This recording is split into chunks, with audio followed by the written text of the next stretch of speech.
예수 그리스도 이름으로 기도드리옵나이다. 아멘. 예, 다윗을 그렇게 오랫동안 쫓아다니던 이제 사울과 또한 사울의 뒤를 이어서 왕이 될 수 있는 요나단과 그 아들들까지 이제 다 죽어버렸습니다. 이것은 다윗에게 있어서는 그동안 다윗을 그렇게 힘들게 했던 사울 왕가의 몰락을 의미하는 것이기에 기뻐할 수 있었고 축하할 수 있었던 일입니다. 그런데 그런 상황 가운데서도 다윗은 자기의 입장에서 기뻐하고 즐거워하는 것이 아니라 이스라엘과 또한 하나님의 뜻을 분별하고 하나님 앞에서 그의 모든 감정들을 승화시키는 그런 정말 보기 드문 어려운 그런 모습을 우리에게 보여주고 있습니다. 다윗이 기뻐하고 즐거워하는 축제의 노래가 아니라 슬픈 노래로 사울과 그의 아들 요나단을 조상하고 라고 이렇게 이야기합니다.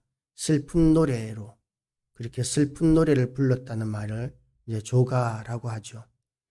그리고 그것을 자기 혼자만 부른 것이 아니라 유다족 속에게 가르치라 하였으니 곧 할노래라고 이렇게 이야기합니다. 할노래, 슬픔의 노래. 그리고 그 당시에 야살의 책이라고 하는 고대 이스라엘의 이야기와 시를 모아놓은 책이라고는 하는데 아마도 이스라엘의 영웅들의 업적을 기리는 책으로 추정할 수 있습니다. 할노래는 요나단의 죽음을 추모한 애가라고 이렇게 볼 수 있습니다. 이 내용을 보면 얼마나 절절히 사울과 요나단의 죽음을 슬퍼하고 있는지 모릅니다. 이스라엘아 내 영광이 산 위에서 죽임을 당하였도다. 오라 두 용사가 엎드려졌도다. 이렇게 시작을 하는데 우리가 이 본문을 다 묵상하기는 어렵고 그러나 이 전체적인 내용은 절절히 슬퍼하고 그리고 두 용사가 엎드려졌으며 싸우는 무기가 망하였도다.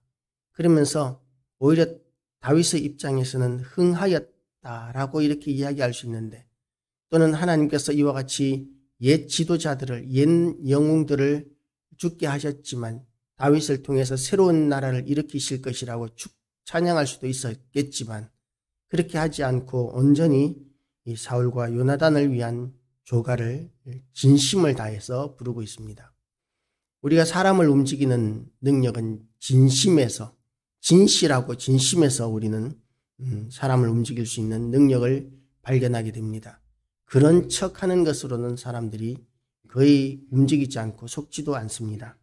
그래서 다윗은 이 조가를 어떤 정치적인 목적이나 사람들의 마음을 얻기 위한 수단으로서 사용한 것이 아니라 진심을 다해서 이 노래를 불렀고 그리고 이 노래를 이스라엘 모든 족속들에게 알리라고 한 것이 아니라 다윗은 지금 다윗을 사랑해주고 인정해주고 있는 유다 지파, 유다 지역, 자기 고향 지파의 사람들에게 알리라고 이야기합니다.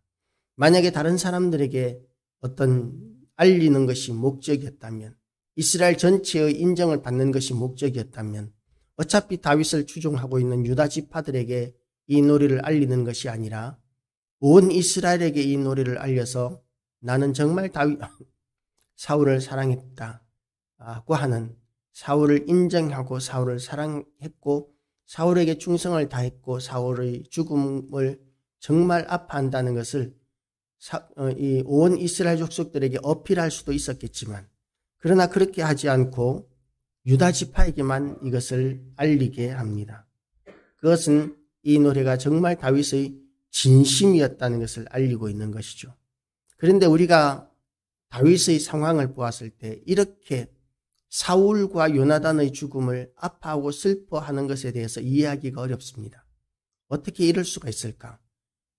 그렇게 오랜 세월 동안 다윗을 죽이기 위해서 그렇게 쫓아다녔고 그리고 다윗은 그것 때문에 제대로 편안하게 잠 한 번 자지 못하고 그리고 척박한 음식을 먹고 굶주리기도 하고 추위에 떨고 뜨거운 땡볕에서 해를 피할 수 있는 그림자가 없어서 힘들어할 때도 있었는데 그런데 지금 그렇게 자기를 고생스럽고 힘들게 했던 사울과 또한 다음 왕위를 이어나갈 수 있는 그 아들들의 죽음으로 말미암아 다윗은 형통한 길이 이제는 보장되었는데 그것으로 말미암아서 기뻐하는 것이 아니라 오히려 슬퍼하는 노래를 지금 부르고 있는 것이죠. 어떻게 이럴 수가 있을까? 그것도 가식적인 노래가 아니라 사람들의 마음을 얻기 위한 거짓된 노래가 아니라 진심 어린 노래를 부르고 있습니다. 어떻게 이럴 수 있을까? 그것은 바로 다윗이 하나님의 사람이었기 때문입니다. 다윗의 시편들을 보면 다윗이 원수들에게 대하여 그렇게 절절한 토하는 기도의 시편들도 있습니다. 원수에 대해서 하나님 앞에 참소하고 하나님께서 갚아주실 것을 기도하고 하는 그런 내용들도 있습니다. 그런데 오늘의 노래를 보면 그런 다윗의 아픔과 상처를 하나님 앞에 토하는 그런 절절한 노래들의 성격이 아니라 오히려 자기의 원수였던 사울과 또한 큰 위협이 될 수 있었던 그 아들들의 죽음을 절절히 슬퍼하고 있는 것이죠. 다윗의 인격이 완전히 변화되고 바뀌었다는 것을 우리는 오늘 본문을 통해서 발견하게 됩니다. 일반적인 상식으로는 우리의 능력으로는 도저히 있을 수 없는 일인데 다윗이 이렇게 변화된 이유가 뭐냐면 다윗은 하나님의 사람이었고 하나님의 손에 자기의 모든 것을 맡기고 하나님의 뜻에 온전히 순종하는 삶을 사는 그런 훈련이 된 사람이기 때문에 그렇습니다.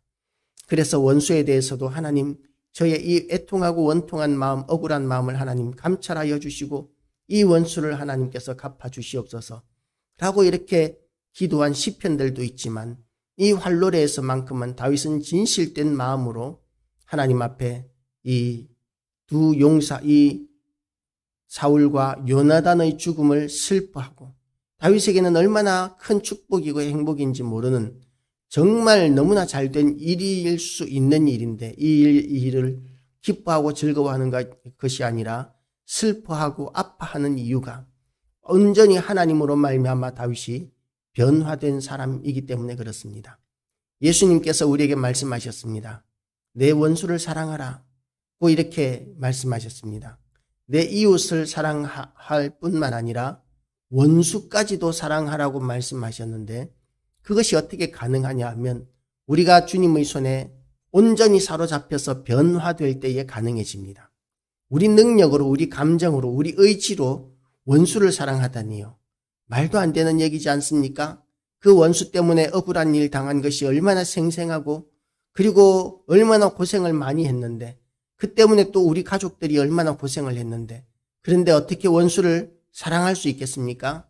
그런데 그렇게 원수를 사랑할 수 있는 그 방법을 우리가 다윗을 통해서 배우게 되면 어디를 가든지 무엇을 하든지 다윗은 하나님의 뜻을 분별하고 하나님의 뜻에 순종하기를 원했었고 그리고 또한 하나님이 기뻐하시는 삶을 살기 위해서 애쓰는 사람이었었습니다.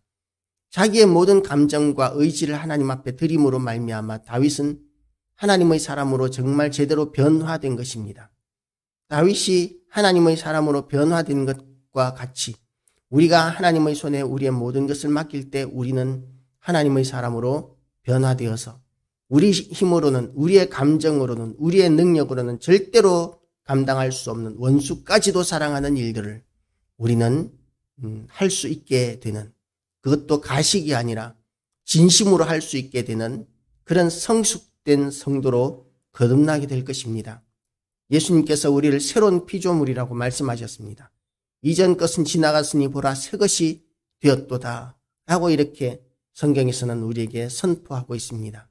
우리가 새로운 피조물이 되는 것은 우리의 의지나 노력으로 되는 것이 아닙니다. 물론 우리가 예수님을 믿기로 의지적으로 결단하고 그리고 또한 거룩한 삶을 살기 위해서 우리가 노력은 해야 합니다. 애써야 합니다. 그냥 되는 대로 감정대로 형편대로 사는 것은 믿음이 아니기 때문에 그렇습니다. 그러나 그렇게 노력하고 애를 쓰는 그 가운데서 진정으로 우리가 변화되어지는 것은 그런 노력이나 의지에 달려 있는 것이 아니라 온전히 하나님께서 우리를 붙들고 역사하실 때 가능해지는 일입니다. 많은 사람들이 교회를 나오면서 처음에는 이제 술과 담배를 끊으려고 애를 씁니다. 그런데 술과 담배를 끊으려고 그렇게 애를 써도 그렇게 쉽게 끊지 못하는 것이 중독이죠. 어떤 사람은 도박 때문에 온 집안이 멸문지화를 당해서 그래서 이제 도박을 끊으려고 손목까지 자르고 한 사람들이 있는데 그럼에도 불구하고 발로 이렇게 도박을 하는 그런 사람들도 있다는 것이죠. 끊기가 어렵습니다.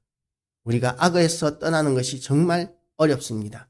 그런데 떠날 수 있는 길이 있는데 그 길이 뭐냐 하면 하나님께서 우리를 변화시키시는 것입니다.